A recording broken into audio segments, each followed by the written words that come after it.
7/1 survey number ನೋಡಿ, ಇಲ್ಲಿಂದ start ಆದರೆ 400 ಇದರಲ್ಲಿ 407/1 ಮತ್ತು 2 ಕೋಡ್ ಇದೆ.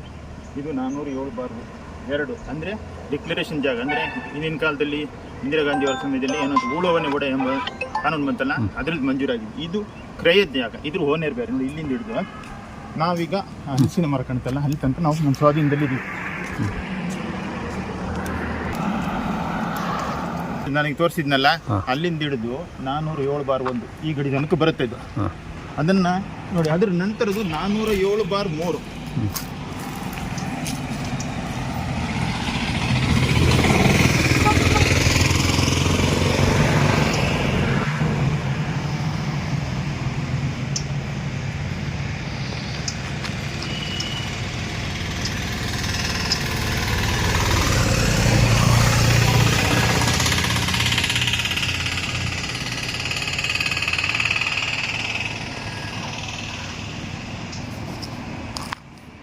ಅದು ನನ್ನ ಸೋದರನ ಮನೆ, ತಮ್ಮನ ಮನೆ. ಅದು ನನ್ನ ಎದುರುಗಡೆ ಇರುತ್ತೆ. ನನ್ನ ಹೆಸರು ಮೊಹಮ್ಮದ್ ಅಂತ. ಇಲ್ಲಿ ಬೇಡಕ್ಕಿ ಮಾಹಿಮಕೆರೆ ಗ್ರಾಮದಲ್ಲಿ ವಾಸವಾಗಿದ್ದೀನಿ. 407/1ರಲ್ಲಿ ಒಟ್ಟು 13 ಗುಂಟೆ ಜಮೀನು ಹೊಂದಿರ್ತೀನಿ. ಅದರಲ್ಲಿ ನನಗೂ ಮತ್ತು ನನ್ನ ತಮ್ಮಂದಿರಿಗೆ ಒಟ್ಟಿಗೆ ಜಂಟಿ ಖಾತೆಯಲ್ಲಿರುತ್ತೆ. ಇದು 2 ಮನೆ ಇದೆ. ಹಾಗೆ ನಾವೇನು ಮಾಡಿದ್ವಿ, ಪಾಲು ಪತ್ರ ಮಾಡಬೇಕಂತ ಉದ್ದೇಶದಿಂದ 2017ರಲ್ಲಿ ಸರ್ವೆಗೆ ಹಾಕಿದ್ವಿ. ಸರ್ವಾಧಿಕಾರಿಗಳು ಬಂದಾಗ ಇದು ನೋಡ್ಬಿಟ್ಟು ನಿಮ್ಮ ನಕ್ಷೆ ಅದಲು ಬದಲಾಗಿದೆ, ನಾವು ಕ್ರಯಪತ್ರ ತೋರಿಸಿದ್ವಿ. ಕ್ರಯಪತ್ರ ತೋರಿಸಿದಂತೆ ಅದರಲ್ಲಿ ಇತ್ತು ಅದಕ್ಕೆ ಪೂರ್ವಕ್ಕೆ ಸೀತಮ್ಮನವರ ಜಮೀನು, ಅಂದರೆ ಅಪ್ಪಗೌಡನ ಜಮೀನು, ಪಶ್ಚಿಮಕ್ಕೆ ಸೆಲಿನಾ ರೋಡ್ರಿಗ್ಸ್ ಅವರ ಜಾಗ ಅಂತ ಎಲ್ಲ ಕರೆಕ್ಟ್ ಆಗಿದೆ. ಆದ್ರೆ ನೋಡಿ, ಸರ್ವೆ ಇದು ನಿಮ್ಮದು ನಕ್ಷೆ ಅದಲು ಬದಲಾಗಿದೆ, ನಿಮ್ಮ ಜಾಗ ಇಲ್ಲಿ ತೋರಿಸಿಲ್ಲ, ಆ ಕಡೆ ತೋರಿಸಿ ಸೆಲಿನಾ ಅವರ ಜಾಗದಲ್ಲಿ ತೋರಿಸ್ತು ಅಂತ. ಅವಾಗ ನಾವೇನು ಮಾಡಿದ್ವಿ, ಜನವರಿಯಲ್ಲಿ ಈ DDLR ಅಂದರೆ deputy director of land records ಭೂ ದಾಖಲೆಗಳ ಉಪನಿರ್ದೇಶಕರಿಗೆ ಇವ್ರಿಗೊಂದು ಮನವಿ ಸಲ್ಲಿಸ್ತೇವೆ. ಅವ್ರು ಏನು ಮಾಡ್ತಾರೆ, ಇದನ್ನು ಮನವಿ ಸ್ವೀಕರಿಸಿಕೊಂಡು RA 158/17-18 ಎಂಬ ಕೇಸ್ ನಡೆಯಲ್ಲಿ ಇದನ್ನ ವಿಚಾರಣೆ ಮಾಡಿಕೊಂಡು 31/1/2022 ಯಾರನ್ನ ಇವರು ನಮ್ಮ ಇದು ಸರ್ವಾಧಿಕಾರಿಗಳು ಮತ್ತೆ ಅದಕ್ಕೆ ಸಂಬಂಧಪಟ್ಟ ಇವರನ್ನ ಸರ್ವೇಯರ್ಗಳನ್ನು ಕಳಿಸ್ತಾರೆ. ಇಲ್ಲಿಗೆ ಕಳಿಸಿ ನೋಟಿಸ್ ಜಾರಿ ಮಾಡಿಬಿಟ್ಟು 27/4/2022 ಸ್ಪಾಟ್ ಇನ್ಸ್ಪೆಕ್ಷನ್ಗೆ ಕಳಿಸ್ತಾರೆ.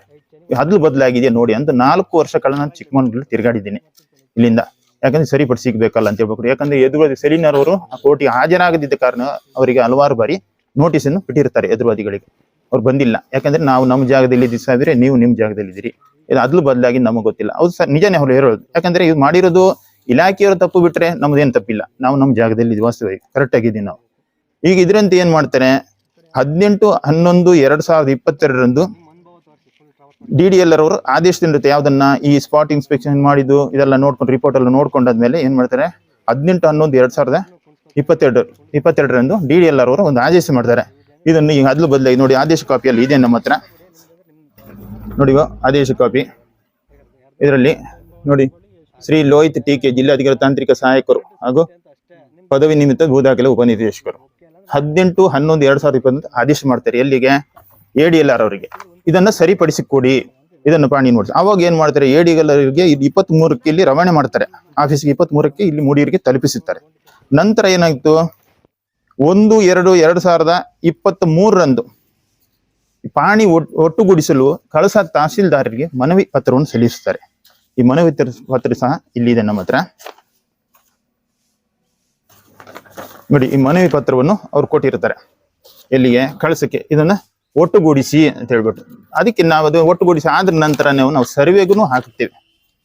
ಎಷ್ಟನೇ ತಾರೀಕು? 22/11/2023 ಸರ್ವೆ ರಿಸಿಪ್ಟ್, ಅಂದ್ರೆ ನಾವು ಹಣ ಕಟ್ಟಿಗೆ ರಿಸಿಪ್ಟ್ ಇದನ್ನು ಕೊಟ್ಟಾಯ್ತು. ನಂತರ ಸರ್ವೆ ಇದನ್ನ ಸೃಷ್ಟಿ ಇದು ಮಾಡ್ತಾರೆ, ಯಾವ್ದನ್ನ ಸ್ಕೆಚ್ ಅನ್ನ ರೆಡಿ ಮಾಡ್ತಾರೆ ಅವರು. 11/1/2024 ಒಂದು ಸ್ಕೆಚ್ ರೆಡಿ ಮಾಡಿ ಕೊಡ್ತಾರೆ. ಸ್ಕೆಚ್ ಮಾಡಿದ ನಂತರ 1/2/2024 ಈ ಸ್ಕೆಚಿನ ಪ್ರಕಾರ RTCಯನ್ನು ಪಾಣಿಯನ್ನು ಇಂಡೀಕರಣ ಮಾಡಿಕೊಡಿ 407/1 ಮತ್ತು 3 ಎಂದು. 407/1ರಲ್ಲಿ 1 ಮತ್ತು 3 ಎಂದು ಇಂಡೀಕರಣ ಆಗಿರ್ತದೆ, ಕೋಡ್ ಆಗಿದ್ರಿಂದ ಅದನ್ನ ಇಂಡೀಕರಣ ಮಾಡಿಕೊಡಿ ಅಂತ ಹೇಳ್ಬಿಟ್ಟು ಇನ್ನೊಂದು ಮನವಿ ಸಹ ನೋಡಿ ಇಲ್ಲಿ ಕೊಟ್ಟಿರ್ತಾರೆ ಇವರು ಇಂಡೀಕರಣಕ್ಕೆ. ಇಲ್ಲಿ ಅದರಂತೆ RTC ಸಹ ರೆಡಿ ಆಗಿರುತ್ತೆ. ನಮ್ಮ ಖರಾಬ್ ವ್ಯತ್ಯಾಸ ಸಿಗದು ಎಲ್ಲವೂ ಸರಿಯಾಗಿ ಬಂತು. ಸರಿಯಾಗಿದ್ದ ನಂತರ ನಾವೇನು ಇದ್ರ ಮಧ್ಯದಲ್ಲಿ ಏನಾಗಿದೆ ಅಂತ ಹೇಳಿದ್ರೆ 25/2/2017 ಖಾಸಗಿ ವ್ಯಕ್ತಿಯೊಬ್ಬರು ನಮ್ಮ ಪೂರ್ವ ದಿಕ್ಕಿನಲ್ಲಿ ಇದೆಲ್ಲ ಗೊತ್ತಾಯ್ತು ನಂತರ ಇವ್ರು ಏನ್ ಮಾಡಿ ಸ್ವಲ್ಪ ಜಾಗವನ್ನು ಒತ್ತುವರಿ ಮಾಡಿರ್ತಾರೆ. ಸುಮಾರು ಒಂದು 3 ಗುಂಟೆ ಮೇಲೆ ಜಾಗ ಇದೆ. ಹಾಗೆ ನಮ್ಗೆ ಇದನ್ನು ನಾವು ಅಸಲು ದಾವೆ ಅಂದ್ರೆ OS ಒರಿಜಿನಲ್ ಸೂಟ್ 66/2017 ಎಂಬ ಕೇಸನ್ನು ನಾವು ಇಲ್ಲಿ ಮೂಡಿಗೆರೆ ಕೋರ್ಟಲ್ಲಿ ನಾನು ಹಾಕಿರುತ್ತೇನೆ. ಇದ್ರ ಬಗ್ಗೆ ಒಂದು ಕೇಸ್ ನಡೀತಾ ಇದೆ ಈಗಲೂ. ಈ ಕೋರ್ಟ್ಗೆ ನಾವು ಇದೆಲ್ಲ ರೆಡಿ ಆಯ್ತಲ್ಲ ಅಂತ ಹೇಳ್ಬಿಟ್ಟು ನಾವೇನ್ ಮಾಡಿದ್ವಿ, ಇವರಿಗೆ ಕೋರ್ಟಿಗೆ ಇದನ್ನು ಕೋರ್ಟ್ ಕಮಿಷನರ್ನ ಅಪಾಯಿಂಟ್ಮೆಂಟ್ ಮಾಡಿ ಅಂತ ಹೇಳ್ಬಿಟ್ಟು ಒಂದು ಮನವಿ ಮಾಡ್ತೇವೆ. ಈಗ ದೂರು ಪ್ರತಿ ದೂರ ಇವ್ರು ಏನ್ ಮಾಡ್ತಾರೆ, ಇವನ್ನ ನೋಡ್ಕೊಂಡು ಇವ್ರು ಏನ್ ಮಾಡ್ತಾರೆ, ಕಮಿಷನರ್ ಆಯ್ಕೆ ಇದು ಕೋರ್ಟ್ ಕಮಿಷನರ್ ಒಬ್ಬರನ್ನ ನೇಮಕ ಮಾಡಿ ಕೊಡಿ ಅಂತ ಹೇಳ್ಬಿಟ್ಟು ADLR ಗೆ ಆದೇಶ ನೀಡ್ತಾರೆ ಇಲ್ಲಿಂದ ಕೋರ್ಟಿಂದ. ನಾವು 11/3/2024 ನಾನು ನ್ಯಾಯಾಲಯಕ್ಕೆ ಈ ನಕ್ಷೆಯನ್ನು ಹಾಜರುಪಡಿಸಿದ್ದೇನೆ.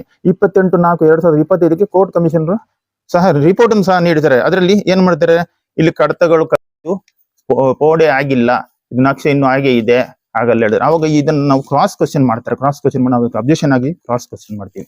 ಕ್ರಾಸ್ ಕ್ವಶನ್ ಮಾಡಿದ ಬಂದವರು ಈಗ ಈ ಸಂದರ್ಭದಲ್ಲಿ ಸ್ಪಾಟಿಗೆ ಬಂದವರು ಸರ್ವೇರ್ ಏನ್ ಮಾಡ್ತಾರೆ, ಆ ಜಾಗ ಎಲ್ಲಿದೆ ಅದನ್ನು ಗುರುತು ಸಹ ಮಾಡಿರ್ತಾರೆ. ಅವಾಗ ಆ ಸಂದರ್ಭದಲ್ಲಿ ಗುರುತು ಮಾಡಿ ಇಲ್ಲಿಂದ ಆ ಕಡೆ ಸೇರುತ್ತೆ. ಮತ್ತೆ ಇದೊಂದು ಟಿಪ್ನಿ ನಕುಲಿದೆ. ಟಿಪ್ನಿ ನಕಲಲ್ಲಿ ನಿಮ್ಗೆ ಏನ್ ಬರುತ್ತೆ ಅಂತ ಹೇಳಿ 407/1 ಮತ್ತು 407/2 ಇದು ಏನಂದ್ರೆ ಈ ಗಡಿನ ಯಾರಿಂದಲೂ ಅದ್ಲು ಬದಲು ಮಾಡಕ್ಕಿಲ್ಲ. ಯಾಕಂದ್ರೆ ಇದಿಷ್ಟು ಡಿಕ್ಲರೇಷನ್ ಜಾಗ, ಉಳುವನೆ ಒಡೆ ಎಂಬ ಕಾನೂನು, ಇದು ಬೇರೆ ಇನ್ನೊಬ್ರು ಓನರ್ ಇದ್ರು ನಾವು ಕ್ರಯಕ್ಕೆ ಕಂಡುಕೊಂಡಿದ್ದು ನಾನು ಮತ್ತು ಸೆಲಿನಾ ರೋಡ್ರಿಗ್ಸ್ ಸರ್ ಇವರ ಹೆಸರಲ್ಲಿ ಇರೋದು.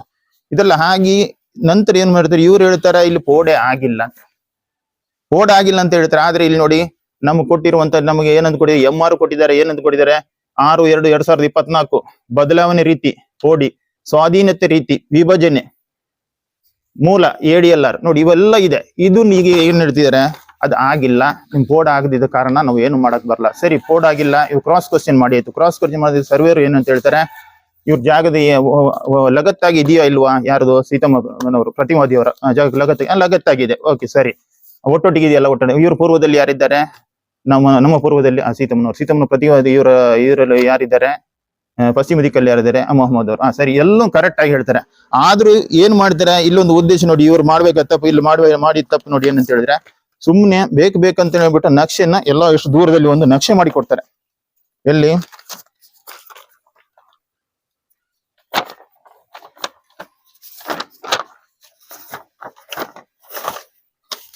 ಹೇಳ್ಕೊಳಪ್ಪ, ಇದು ಕೋರ್ಟ್ ಕಮಿಷನ್ ನೀಡಿದಂತ ವರದಿ, ಕಚ್ಚಾ ವರದಿ. ಇದು 407/2, ಇದು 407/1 ಸಂಬಂಧಪಟ್ಟಿದ್ದು. ಒಂದಕ್ಕೊಂದು ಟಚ್ ಆಗಿ ಲಗತ್ತಾಗಿದೆ ಅಂತ ಹೇಳಿದ್ದಾರೆ. ಇಲ್ಲಿ ನೋಡಿ, ನಾನು ನಿಮ್ಗೆ 407/3 ಜಾಗ ತೋರಿಸಿದೀನಿ. ಎಷ್ಟು 14 ಗುಂಟೆ ಅವ್ರ ಜಾಗ ಇದೆ. ನಮ್ಮನ್ನ ಎಂತ ಸುಮ್ಮನೆ ಹತ್ಕೊಂಡೋಗಿ ಇವ್ರು ಸ್ವಾಧೀನಾನುಭವದಂತೆ ನಾನು ಮಾಡಿ ಕೊಟ್ಟಿದ್ದೀನಿ ಅಂತ ಹೇಳ್ಬಿಟ್ಟು ಸುಂದು ಮಾಹಿತಿ. ಸ್ವಾಧೀನಾನುಭವ ನಾವು ಅಲ್ಲಿದ್ದಿದ್ರೆ ಅವ್ರ ಜಾಗ ಎಷ್ಟು ಉಳಿತಿತ್ತ ಆಗ್ಲಿ. ಸರಿ, ಇದೀಗ ನಾವು ಅವ್ರ ಜಾಗ ಪಕ್ಕದಲ್ಲೇ ಇದೀವಿ. ಇಷ್ಟು ಜಾಗ ಇನ್ ಯಾರದ್ದು? ಇವೆಲ್ಲ ಇವರ ಸರ್ವೆಯವರ ಬೇಜವಾಬ್ದಾರಿತನದಿಂದ ಈ ರೀತಿ ಆಗ್ಬಿಟ್ಟು ನೋಡಿ. ನನಗೆ ಮತ್ ಪುನಃ ಏನಾಯ್ತು, ನಾನು ಇದ್ರ ಬಗ್ಗೆ DDLR ಮತ್ ಪುನಃ ಅಲ್ಲಿ ನಾನು ಹೋದೆ, ಅಲ್ಲಿ ವಿಚಾರಿಸಿ ಹೋಗಿ ಈ ರೀತಿ ಆಗಿದೆ ದೂರ್ ಕೊಟ್ಟೆ ನಾನು, ನಮ್ಗೆ ಈ ರೀತಿ ಮಾಡ್ತಿದ್ದಾರೆ ಅಂತ ಹೇಳ್ಬಿಟ್ಟು. ಅವ್ರು ಏನ್ ಮಾಡಿದ್ರು, ಮತ್ತೊಂದು ನೋಟಿಸ್ ಕಳಿಸಿದ್ದಾರೆ. ಏನಂತ ಹೇಳ್ಬಿಟ್ಟು, ಇದನ್ನ ಇದು ಮಾಡಕ್ಕಿದೆ, ನೀವು ಇಲ್ಲಿ ಬನ್ನಿ ಕೋರ್ಟ್ಗೆ, ನಾವು ಸರಿಪಡಿಸಕ್ಕಿದೆ. ಅದನ್ನ 49A ಕಾಲಮ್ ನಡಿಯಲ್ಲಿ ಅದನ್ನು ಸರಿಪಡಿಸಲಿಕ್ಕಿದೆ, ಮತ್ತೊಮ್ಮೆ ಬನ್ನಿ ಅಂತ ಹೇಳ್ಬಿಟ್ಟು 1 ತಿಂಗಳೊಳಗೆ ಮಾಡಿಸ್ಕೊಡ್ತೀನಿ. ಆದ್ರೂ ಇದುವರೆಗೆ ಯಾವುದೇ ಕ್ರಮ ಕೈಗೊಳ್ಳಿಲ್ಲ. ನಾವು ಹಿಂದೆ ಒಂದ್ಸಲ ADLR ಒಂದು ಮಾಹಿತಿ ಕೇಳಿದೆ. ಯಾಕಂತ ಹೇಳಿದ್ರೆ, ನೋಡಿ ಸ್ವಾಮಿ, ನಾವು ಇಲ್ಲಿ ರೆವಿನ್ಯೂ ಇಲಾಖೆಯಲ್ಲಿ ನಾವು ಇಟ್ಟಂತ ದಾಖಲೆಗಳಿಗೆ ಭದ್ರತೆ ಇಲ್ವಾ ಅಂತ. ಯಾಕೆ ಅಂತ ಕೇಳಿದ್ರೆ, ಯಾಕೆಂದ್ರೆ ಸರ್ 407/1 ಮತ್ತು 407/3 ಬಿಟ್ರೆ 407/5 ಪೈಕಿ ಇದರಲ್ಲಿ ಇಲ್ವೇ ಇಲ್ಲ, ಹೊಡಿಲ್ಲ. ಮತ್ತೆ ಹೇಗೆ ಇದನ್ನ ಖುಷಿ ಬಂದಂಗೆ ಬದಲಾವಣೆ ಮಾಡ್ತಿರಲ್ಲ. ಸರಿ, ನೀವು ಕೋರ್ಟಿಗೆ ಒಂದು ಇದು ಕೊಟ್ಟಿದ್ರಿ, ಸ್ಕೆಚ್ ಕೊಟ್ಟಿದ್ರಿ, ಅದ್ರಲ್ಲಿ ಏನಿದೆ 407/1 ಮತ್ತು 407/3. ಇಲ್ಲಿ 5 ಬರುತ್ತೆ ಅಂತ ಸರ್ವೇರ್ ಹೇಳ್ತಾರಲ್ಲ, ಈ ಹಿಂದೆ ಯಾಕೆ ಹೇಳಿಲ್ಲ? ಮತ್ತೆ ಎರಡನೇದಾಗಿ ಕೋರ್ಟ್ ಅಲ್ಲಿ ಒಂದು ಸುಳ್ಳು ಮಾಹಿತಿ ಸಹ ನೀಡಿರ್ತಾರೆ. ಏನಂತ ಹೇಳಿದ್ರೆ, ನನಗೆ ದಾಖಲೆಗಳು ಸಿಕ್ಕಿಲ್ಲ. ದಾಖಲೆಗಳು ಕೋರ್ಟ್ ಅಲ್ಲಿ ದಾಖಲೆಗಳು ಇತ್ತು, ಕಡತಗಳನ್ನು ತಗೊಂಡು ಹೋಗ್ಬೇಕಂತ ಆದೇಶ ಕೂಡ ಇದೆ, ಆದ್ರೂ ಅದನ್ನು ಕೊಟ್ಟಿಲ್ಲ. ಇದನ್ನು ಮಣ್ಣುಗೊಂಡು ನಾನೇನ್ ಮಾಡಿದೆ, ಇವ್ರು ಸುಳ್ಳು ಮಾಹಿತಿ ಹೇಳಿದಕ್ಕೆ ನಾನೇನ್ ಮಾಡಿದೆ, ಇಲ್ಲಿ ನಮ್ಮ ಲೋಕಾಯುಕ್ತರಿಗೆ ನಾನೊಂದು ಇದು ಕೊಡ್ತೀನಿ ಅಂತ ಗೊತ್ತಾಯ್ತು, ದೂರ್ ಕೊಡ್ತೀನಿ ಅಂತ ಗೊತ್ತಾದ ಕೂಡಲೇ ಈ ಸರ್ವೇರ್ ಏರ್ ಮಾಡಿದ್ದಾರೆ, ನಮ್ಗೊಂದು ಕಾಲ್ ಮಾಡಿದ್ದಾರೆ. ಕಾಲ್ ಮಾಡ್ಬಿಟ್ಟು, ಬೇಡ ಇವರೇ, ನಾನು ಸರಿ ಮಾಡಿಸ್ಕೊಡ್ತೀನಿ. ಯಾಕೆ ಸರ್ ಸರಿ ಮಾಡಿಕೊಡ್ತೀರಾ ಅಂತ ಕೇಳಿದೀನಿ. ಯಾಕಂದ್ರೆ ನನ್ನ ಪ್ರೂಫ್ ಎಲ್ಲ ದಾಖಲೆಗಳಿದ್ದಾವೆ ಬೇಕಾಗಿದ್ದು. ಯಾಕೆ ಸರ್ ಸರಿ ಮಾಡ್ಕೊಡ್ತೀನಿ, ನೀವೇನ್ ತಲೆ ಬಿಸಿ ಮಾಡ್ಬಿಟ್ಟು ನಾನು ಮಾಡ್ಕೊಡ್ತೀನಿ. ಎಲ್ಲಿದೆ ಅಷ್ಟೊತ್ತಿ ನೋಡಿ, ಸ್ಕೆಚ್ ತಂದು ಕೊಟ್ಟಿದ್ದಾರೆ. ಈ ಸ್ಕೆಚ್ ಅವ್ರು ಅಲ್ಲಿ ಇಲ್ಲ ಅಂತ ಹೇಳಿದ ಸ್ಕೆಚ್ಗೆ ಹೇಗೆ ಬಂತು, ಇದು ತನ್ನಷ್ಟಿಗೆ ಆಗಿ ಬರುತ್ತೆ ನೋಡಿ. ಇದು ನಾವು ತಯಾರು ಮಾಡಿದ್ದಲ್ಲ. ಏನಂತ ತಯಾರಿಸಿದವರು ನಂದಿನಿ HS ನೋಡಿ ಏನಂತ ಬರ್ದಿದ್ದಾರೆ, ಭೂಮಾಪಕರು ನೋಡಿ, ಭೂ ದಾಖಲೆಗಳ ಸಹಾಯ ನಿರ್ವಾಹಕರ ಕಚೇರಿ, ನಿರ್ದೇಶಕರ ಕಚೇರಿ ಮೂಡಿಗೆರೆ. ನೋಡಿ ನೋಡಿ ಇವ್ರದ್ದು ಸೈನು ಇದೆ. ಯಾವಾಗ ಆಗಿರೋದು ಇದು? 11/1/2024. ಇದು ದಾಖಲೆಗಳು ಇಲ್ದಿದ್ರೆ ಇದ್ರ ನಂತರ ಈ ಕೋರ್ಟಿಗೆಲ್ಲ ಸುಳ್ಳು ಮಾಹಿತಿ ಕೊಟ್ಟ ಮೇಲೆ ಈ ದಾಖಲೆಗಳು ಎಲ್ಲಿಂದ ಬರುತ್ತದೆ? ಒಂದು ಈ ಭಾಗದಲ್ಲಿ ನಿಮಗೆ ಮಾತ್ರ ಈ ತರ ಎಲ್ಲ ಅಧಿಕಾರಿಗಳು ಆಟ ಆಡ್ತಿದಾರ ಅಲ್ಲ, ಇನ್ನು ಕೆಲವರಲ್ಲಿ ಇದರಲ್ಲಿ ಈ ಸರ್ವೇರಿಂದ ಸ್ವಲ್ಪ ತೀರಾ ಕಂಪ್ಲೇಂಟ್ಗಳು ಇದಾವೆ ಇಲ್ಲಿ. ಯಾಕಂದ್ರೆ ಹಲವು ಕಡೆ ಇದೇ ರೀತಿ ಒಬ್ರು ಕೂಡ ಆ ಕಡೆ ಅದ್ಲು ಬದ್ಲು ಮಾಡೋದು. ಇದು ಏನೇನಂತ ಹೇಳಿದ್ರೆ ಈ ಸರ್ವೇರ್ದ ಕಂಪ್ಲೇಂಟ್ ಏನಂತ ಹೇಳಿದ್ರೆ ಅವ್ರ ಜಾಗಕ್ಕೆ ಹೋಗಲ್ಲ. ಈಗ ನಮ್ ಜಾಗ ಅಳತೆ ಮಾಡೋದು ಅಂದ್ರೆ ಆ ಜಾಗ ಅಲ್ಲಿ ಉಳಿದಿದ್ದ ಜಾಗನ ನೋಡಿ ಸರ್ ಅಂತ ಹೇಳಿದ್ರೆ ಕರೆದು ಬಂದಿಲ್ಲ. ಸುಮ್ನೆ ಬೇಕಾಬಿಟ್ಟು ಅಲ್ಲಿ ಕೂತಲ್ಲೇ ನಕ್ಷೆ ತಯಾರು ಮಾಡ್ಕೊಂಡು ಏನ್ ಮಾಡ್ತಾರೆ, ಈ ಮನುಷ್ಯರನ್ನೀಗ ನೋಡಿ ಹರಿದಾಡುವಂಗ್ ಮಾಡ್ತಿದ್ದಾರೆ. ಇವು ನಂದು ಒಬ್ನು ಕಂಪ್ಲೇಂಟ್ ಅಲ್ಲಿ ಹಲವಾರು ಕಂಪ್ಲೇಂಟ್ಗಳು ಇದಾವೆ ಇಲ್ಲಿ. ಯಾವ್ದು ಮಲೆನಾಡು ಭಾಗದಲ್ಲಿ ತೀರಾ ಕಂಪ್ಲೇಂಟ್ಗಳು ಇವ್ರು ಬರ್ತಿದೆ. ಈಗ ಇದು ಮೀಡಿಯಾ ಬಂದ್ಮೇಲೆ ಹಲವಾರು ಜನ ಎಚ್ಚೆತ್ತುಕೊಳ್ಳುವ ಸಾಧ್ಯತೆ ಇದೆ. ಯಾಕಂದ್ರೆ ತೀರಾ ಬಡವರಾಗಿದ್ರೆ ಯಾರು ದೂರ ಕೊಡಕ್ ಹೋಗ್ತಿಲ್ಲ. ಈಗ ನಮ್ಮಂತವರಾದ್ರಿಂದ ನಾವು ಅದೇ ಪರಿಸ್ಥಿತಿ. ಯಾಕಂದ್ರೆ ನೋಡಿ 2017 ಈಗ ನೀವೇ ತಿಳ್ಕೊಳ್ಳಿ, 9 ವರ್ಷ ಆಯ್ತು ನಾವು ಕೋರ್ಟ್ ಅಲಿದಾಡ ಕಾರಣ ಏನು? ಈ ದಾಖಲೆಗಳು ಸರಿ ಇಲ್ದಿದ್ದರಿಂದ. ಹಿಂದೊಂದು ಮಾತಿತ್ತು, ಏನಂತ ಹೇಳಿದ್ರೆ, ನೋಡಪ್ಪ ಕ್ರಿಮಿನಲ್ ಕೇಸ್ ಆದ್ರೆ ನಿಮಗೆ ಈ ಸಾಕ್ಷಿಗಳನ್ನು ಕೊಂಡುಕೊಳ್ಳಬಹುದು, ಆದ್ರೆ ದಾಖಲೆಗಳು ಕೊಡಕ್ ಸಾಧ್ಯ ಇಲ್ಲ ಅಂತ. ಅದನ್ನ ಈಗೇನು ತಿರುಚಿ ಹಾಕ್ತಿದ್ದಾರೆ ಈಗಿನ ಅಧಿಕಾರಿಗಳು ಅಂದ್ರೆ ಜಿಲ್ಲಾಧಿಕಾರಿಗಳ ಗಮನ ತಂದಿದ್ರ, ಮತ್ತೆ ಇಲ್ಲಿಗೆ ಸಂಬಂಧಪಟ್ಟ ಈ ಕಳಸ ತಹಸೀಲ್ದಾರ್ ಕೂಡ ನಮ್ಮ ಕಳಸ ತಾಲೂಕು ಕೂಡ ಆಗಿದೆ. ಹೌದು, ಇದ್ರ ಬಗ್ಗೆ ಏನಾದ್ರು ನೀವು ತಾಲೂಕು ದಂಡಾಧಿಕಾರಿಗಳ ಹತ್ರ ಏನಾದ್ರು ಅದ್ರ ಬಗ್ಗೆ ಚರ್ಚೆ ಮಾಡಿದ್ರು? ಇದ್ರ ಬಗ್ಗೆ ಏನಂತ ಹೇಳಿದ್ರೆ, ನಾನು ಈಗ ಹಲವಾರು ಈಗ ಒಂದು ವರ್ಷದಿಂದ ನಾನು ಇದ್ರ ದೂರ ಕೊಡೋಕೆ ಇವ್ರು ಬಿಡ್ತಿಲ್ಲ. ಸರ್ 1 ತಿಂಗಳು ವೇಟ್ ಮಾಡಿ ಸರ್, ಕೊಡ್ತೀನಿ ನಿಮ್ಗೆ, ಕೊಡ್ತೀನಿ ಇದೇ ಮಾಡಿ ನಾನು ಕಡೆಗೆ ಬೇಸತ್ತು. ಇಷ್ಟು ಕಾರಣ ಏನು? ಈಗ ಮೊನ್ನೆ ಇತ್ತೀಚೆಗೆ ಹೋದ ವರ್ಷ 2025 ಇವ್ರು ಕೋರ್ಟ್ ಕಮಿಷನರ್ ಅಪಾಯಿಂಟ್ಮೆಂಟ್ ಆಯ್ತಲ್ಲ, ಇವ್ರು ನಮ್ಮ ದಾಖಲೆಗಳು ಎಲ್ಲ ಉಂಟು ಅಂತ ಹೇಳಿದ್ರಲ್ಲ, ಅಲ್ಲಿ ಹೋದ್ಮೇಲೆ ಇಲ್ಲಿ ಇಲ್ಲ ಕೋರ್ಟ್ ಇಲ್ದು ಬೆಲೆ ಇಲ್ದಿದ್ದಂಗೆ ಮಾಡ್ತೀರಿ. ಸುಳ್ಳು ಮಾಹಿತಿ ಕೊಡೋರು. ಈಗ ನಾನೇ ನಿಮ್ಮ ಸ್ಕೆಚ್ ತೋರಿಸಿದೆ, ಹೆಂಗಿದ್ರಿ ನೀವೇ ಅಲ್ಲಿ ಬಂದವ್ರು ನೋಡಿದ್ರಿ, ಅಲ್ಲಿ ಹೇಳಿದ್ರಿ. ಮತ್ತೆ ಎರಡನೇದೊಂದು ವಿಡಿಯೋ ಉಂಟು, ಇಲ್ಲಿಗೆ ತುಂಡಾಗುತ್ತೆ ಅಂತ ಹೇಳ್ಬಿಟ್ಟು ಆ ಜನ ಹೇಳಿದ್ದು ಒಂದು ಮಾಹಿತಿ ಇದೆ ನಮ್ಮ ಹತ್ರ. ಯಾವುದು? ಇಲ್ಲಿ ಅದೇ ಗಡಿಗೆ ತುಂಡಾಗುತ್ತೆ, ನಾನು ನಿಮ್ಗೆ ಜಾಗ ಸ್ಪಾಟ್ ತೋರಿಸಿದ್ನಲ್ಲ, ಅದೇ ತುಂಡಾಗುತ್ತೆ ಅಂತ ಹೇಳ್ಬಿಟ್ಟು ಇದೆ. ಅಲ್ಲಿ ಇಷ್ಟು ಚೈನ್ ಇಲ್ಲಿ ಉದ್ದಕ್ಕೂ ಹೋಗುತ್ತೆ, ಎಲ್ಲಾ ಮಾಹಿತಿ ಇದೆ. ಸರಿ, ಅದೇ ಇದ್ರೆ ಅದ್ರ ಪಕ್ಕದಲ್ಲೇ ಇವ್ನು ಸರ್ವೆ ಮಾಡ್ಬೇಕಿತ್ತಲ್ಲ ಇವರು. ಯಾಕೆ ಈಗ ಸ್ಕೆಚ್ ಮಾಡ್ಬೇಕಿತ್ತಲ್ಲ? ಸುಮ್ಮನೆ ಸುಳ್ಳು ಕೊಟ್ಟು ಸರಿ ಇವ್ರು ಪೂರ್ವ ದಿಕ್ಕಲ್ಲಿ ಇದ್ದಾರ, ಪಶ್ಚಿಮ ದಿಕ್ಕಲ್ಲಿ ಇದ್ದಾರ, 407 ಸರ್ವೆ ನಂಬರ್ 1ರಲ್ಲಿ ಅಂತ ಕೇಳಿದಕ್ಕೆ ಪೂರ್ವ ದಿಕ್ಕಿನಲ್ಲೇ ಇದ್ದಾರೆ ಅಂತ ಹೇಳಿ. ಪೂರ್ವ ದಿಕ್ಕಲ್ಲಿ ಇದ್ರಿ, ಪಶ್ಚಿಮ ದಿಕ್ಕಲ್ಲಿ ಯಾಕೆ ಸುಳ್ಳು ಮಾಹಿತಿ ಕೊಟ್ಟು ನಮ್ಮನ್ನ ಈಗ ಕೋರ್ಟ್ ಹಲ್ದಾಡುವಂಗ್ ಮಾಡ್ತಾರೆ? ಈಗ ಇದ್ರಾಗಿ ನಾವು ಮತ್ತೊಂದ್ಸಲ ಈಗ ರಿವ್ಯೂ ಪಿಟಿಷನ್ ಒಂದು ಹಾಕಿದ್ದೀನಿ. ಅವ್ರು ಅದನ್ನ ಎತ್ಕೊಂಡ್ರೆ ಸರಿ, ಇಲ್ಲ ಅಂತಂದ್ರೆ ನಾವು ನಮ್ಮಂತ ಬಡವರು ಮತ್ತೊಂದು ಈಗ ಹೈಕೋರ್ಟ್ಗೆ ಹಲಿದಾಡುವಂತ ನಮ್ಮ ಪರಿಸ್ಥಿತಿ ಎದುರಾಗಿದೆ.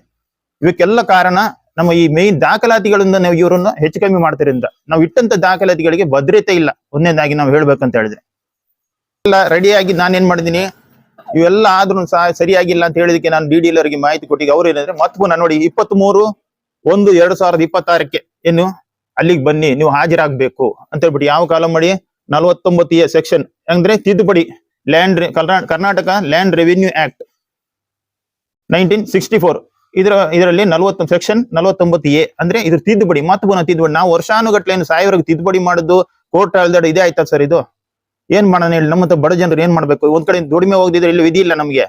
ನಾವಿರೋದ್ರಿಂದ ವಾಸಸ್ಥಳ ನೋಡಿ ಇಂತ ಈ ಸೀಟಿನ ಮನೆಯಲ್ಲಿ ಇರೋದು. ಏನಂತ ಹೇಳಿದ್ರೆ ಇರೋದು 10 ಗುಂಟೆ ಜಾಗದಲ್ಲಿ ನಮಗೆ 3 ಜನ ಅಣ್ಣ ತಮ್ಮ ಪಾಲಿದೆ ಇದ್ರಲ್ಲಿ. ಅದನ್ನು ನಮ್ಮನ್ನ ನೆಮ್ಮದಿಯಾಗಿ ಬದುಕಕ್ ಬಿಡ್ತಿರ್ಲಿಲ್ಲ ಇವರು. ನಮ್ಗೆ ಏನಿಲ್ಲ ದಾಖಲೆ ಸರಿ ಮಾಡಿ ಕೊಡ್ಲಿ, ಅದು ಏನಿದ್ರು ನಾವು ಫೇಸ್ ಮಾಡ್ತೀವಿ. ಈ ದಾಖಲೆಗಳೇ ಇಲ್ದಿದ್ರೆ ಇನ್ನು ಮತ್ತೆ ಹೊಸದಾಗಿ ಮಾಡ್ಬೇಕಂತ ನೋಡಿ ಇತ್ತೀಚೆಗೆ ತಗೊಂಡಿದ್ದು 2018 ನಾನೀಗ ಇಷ್ಟು ವರ್ಷ ತಿರ್ಗಾಡಿದ್ದೀನಿ. ಆದೇಶ ಆಗಿದೆ ಸರ್ 24ಕ್ಕೆ. ಇದೇ ರೀತಿ ನೋಡಿ ಇಲ್ಲಿ ಕಳಸದಲ್ಲಿ ಇಂಥದ್ದೇ ಘಟನೆಗಳು ಹಲವಾರು ನಡೀತಾ ಇದೆ. ಅವ್ರು ಏನು ದುಡ್ಡು ಕೇಳ್ತಾರೆ, ದುಡ್ಡು ಕೊಡ್ಬೇಕಾ ಬೇಡವಾ ಏನು? ಯಾಕೆಂತ ಹೇಳಿದ್ರೆ ಈ ದುಡ್ಡು ಕೇಳೋದು ಅಂತಲ್ಲ, ಅವರು ಒಂದು ಕೊಟ್ಟರು ಮಾಡೋದಿಲ್ಲ. ಎರಡನೇದು ಬಡವರು ಎಷ್ಟಂತ ಕೊಡೋಣ? ಈಗ ನಂದು ಒಂದು ಉದಾಹರಣೆ ತಗೊಳ್ಳಿ. ನಾನು ಯಾವುದೇ ತಪ್ಪು ಮಾಡಿದ್, ನಾನು ನಮ್ಮ ಜಾಗದಲ್ಲೇ ಇದ್ದು ನನ್ನನ್ನು 2 ಬಾರಿ ಅಲ್ಲಿ ಆ ದಿಕ್ಕಿಗೆ ಅಂದ್ರೆ ಪೂರ್ವ ದಿಕ್ಕಲ್ಲಿ ಇದ್ದವನು ಪಶ್ಚಿಮ ದಿಕ್ಕಲ್ಲಿ ಕೂರಿಸಿ ನಕ್ಷೆ ಮಾಡಿ ತೋರಿಸಿದೆ. ಎಷ್ಟಂತ ದುಡ್ಡು ಕೊಡ್ಬೋದು ಈ ಮನುಷ್ಯರಿಗೆ? ನಾನು ಆದ್ರೂ ಹಲವು ಬಾರಿ ಖರ್ಚು ಮಾಡಿದೀನಿ. ಹಿಂದೆ ಸ್ಪಾಟಿಂಗ್ ಸೈನ್ಸ್ ಬಂದವರಿಗೆ ಕೂಡ ಅವ್ರು ಅದಕ್ಕೆ ಬೇಕು ಇದು ಬೇಕು, ನಾವು ಕಾರಲ್ಲಿ ಬಂದಿದ್ದೀನಿ ಲಾರಿಯಲ್ಲಿ ಬಂದಿದ್ದೀನಿ ಅಂತ ಹೇಳ್ತಾರೆ. ಏನ್ ಮಾಡೋಣ ಹೇಳಿ? ಇಂತೆಲ್ಲ ಮಾಡ್ಬಿಟ್ಟು ಒಟ್ಟಿನಲ್ಲಿ ನಮ್ಗೆ ದಾಖಲಾತಿ ಸರಿ ಮಾಡಿ ಸಿಗ್ಬೇಕಂತ ಹೇಳ್ಬಿಟ್ಟು ನಾವು ಏನೆಲ್ಲ ಕಷ್ಟ ಬಂದು ಅವ್ರನ್ನ ಇದು ಮಾಡಿದ್ರು ಸಹ ನೋಡಿ ಸುಳ್ಳು ಮಾಹಿತಿ ಕೊಟ್ಟು ಇದೆಲ್ಲ ಈ ರೀತಿಯಲ್ಲಿ ಮಾಡ್ತಿದ್ದಾರೆ. ಇದೇ ರೀತಿ ಕಳಸದಲ್ಲಿ ಹಲವು ಹಗರಣಗಳು ನಡೆದಿದೆ.